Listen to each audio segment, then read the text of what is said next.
video kedua aku ini akan membahas tentang berdirinya berbagai organisasi Islam di Indonesia.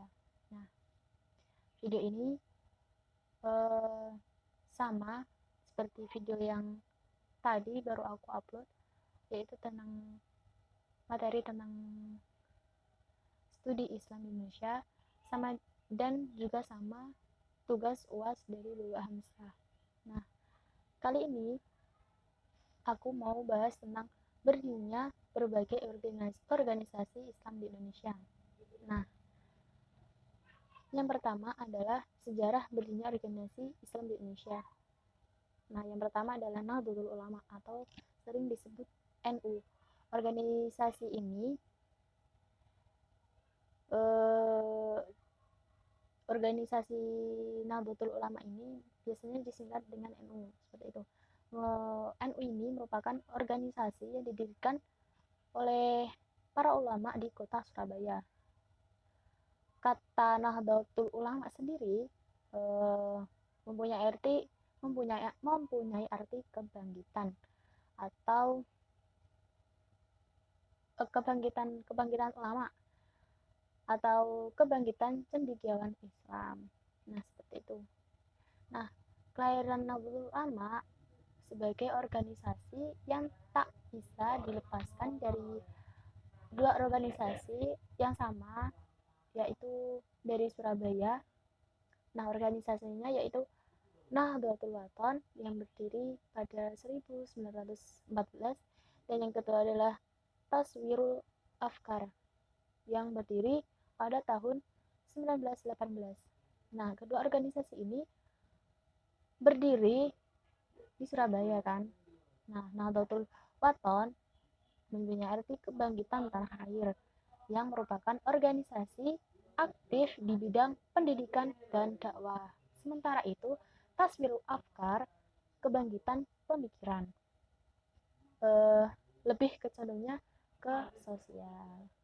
Dua organisasi ini kemudian mendirikan satu organisasi untuk memperbaiki ekonomi rakyat, yaitu Nahdlatul Tujjar atau yang mempunyai arti gerakan kaum saudagar. Terus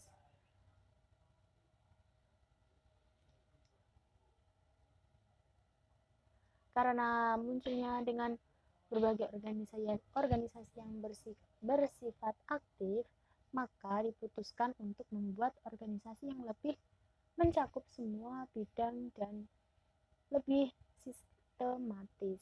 Kemudian dibentuklah Komite Hijaz dengan mengatasnamakan dari sebagai Nahdlatul Ulama pada tanggal 31 Januari 1929 atau 16 Rajab 1344 Hijriah. Nah, yang dipimpin oleh Kyai Haji Hashim Asy'ari sebagai Rois Akbar atau pemimpin.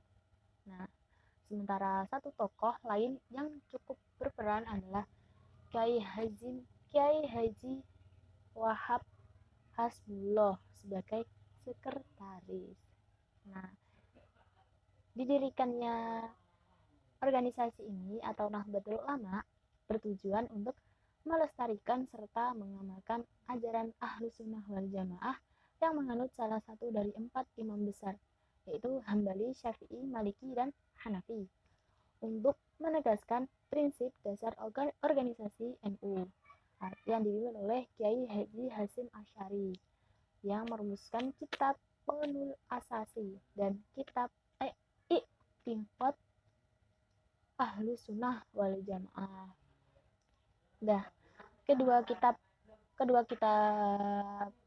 ini menjadi kitab pedoman dan rujukan warga NU dalam berpikir dan bertindak dalam bidang sosial, politik, dan agama sampai pada 1942.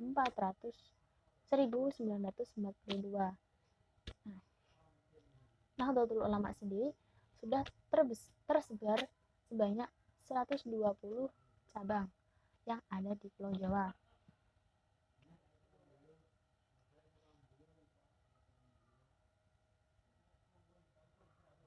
Nah, Nahdlatul Ulama ini menitik beratkan pada perlunya pendidikan yang mendalami ilmu agama, karena Nahdlatul Ulama berangkat dari pesantren. Oleh karena itu, maka keilmuan yang diutamakan adalah keagamaan, seperti itu. Nah, kalau kalian sudah pernah menonton film yaitu apa sih, Dua Ulama ini, kalian pasti tahu kenapa Nahdlatul Ulama dan organisasi satunya yaitu Muhammadiyah kenapa didirikan. Nanti aku sedikit jelaskan di akhir. Nah, yang kedua adalah Muhammadiyah. Nah, Muhammadiyah ini berdiri pada tanggal 18 November 1912 atau 8 Dzulhijjah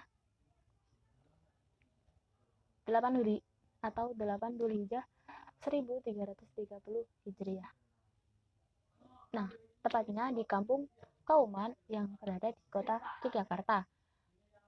Muhammadiyah ini berdiri untuk mendukung pemikiran dan usaha Kiai Haji Ahmad Dahlan untuk memurnikan ajaran Islam di Jawa. Nah, menurut pendapatnya terlalu banyak dipengaruhi oleh hal-hal mistik.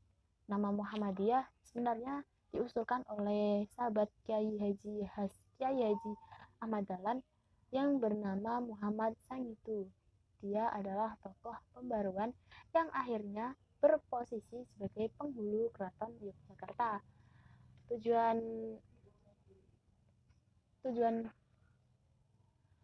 Kiai Haji Ahmad Dahlan ini yaitu memurnikan semua penyimpangan yang ada di dakwah Islam dan penyimpangan. Nah, tujuan Kiai Haji Ahmad Dahlan ini yaitu memurnikan semua penyimpangan yang ada di dakwah Islam. Penyimpangan ini dikhawatirkan bisa merusak ajaran Islam yang murni karena sudah bercampur dengan kebiasaan atau budaya di suatu daerah yang dengan alasan adaptasi. Nah, sesuai yang tadi aku jelaskan, yang aku janjikan untuk sedikit menjelaskan tentang film Dua Ulama, yaitu kenapa dua organisasi ini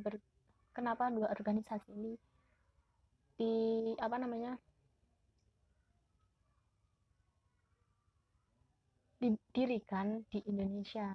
Nah, kalau kalian sering membaca buku atau kalian sering membaca artikel-artikel, nah, saya pernah mendengar bahwasanya Nahdlatul Ulama sendiri didirikan bertujuan untuk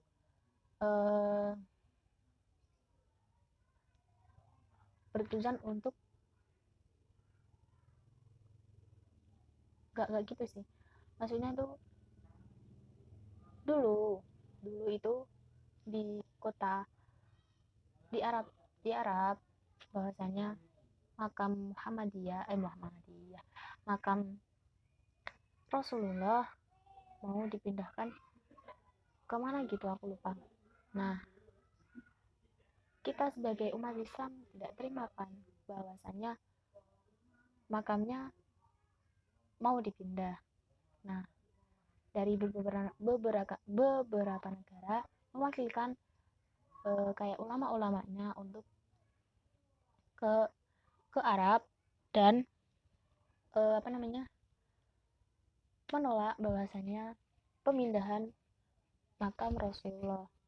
Nah, dari Indonesia karena belum adanya organisasi, nah ada yang berpemikiran sebaiknya kita membuat organisasi untuk datang ke Arab Saudi untuk menolak pemindahan makam Rasulullah, seperti itu. Nah, sedangkan Muhammadiyah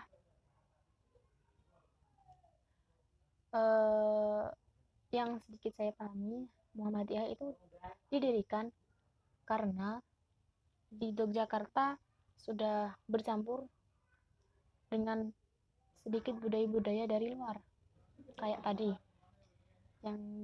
yang aku jelaskan tadi. Nah, karena Kiai Haji Ahmad Dahlan ini sudah mendirikan sekolahan. Karena sekolahnya berbasis Islam, akan tetapi sistem-sistem yang digunakannya sedikit mirip dengan luar atau penjajah dulunya. Nah, dari situ karena Kiai Haji Ahmad Dahlan sudah tua juga, ada seorang murid atau seorang teman atau seorang sahabat itu menjelaskan atau memberitahu Kiai Haji Ahmad Dahlan untuk membuat organisasi. Kalau tidak dibuat organisasi, maka kapan saja ajaran-ajaran Kiai Ahmad Dahlan ini bisa luntur seperti itu. Nah, akhirnya setelah dipikir-pikir, Kiai Haji Ahmad Dahlan membuat organisasi agar tidak runtuh amanah-amanahnya seperti itu. Itu yang sedikit saya pahami. Sebenarnya masih banyak lagi. Nah, itu mungkin nggak tahu benar apa enggak, tapi film yang saya lihat itu sedikit menyimpulkan seperti itu. Banyak juga sih kayak Nahdlatul Ulama didirikannya kayak gimana, terus pesantrennya juga dulu apa namanya di apa sih namanya di apa teror, terus kayak di perang gitu, banyak ceritanya.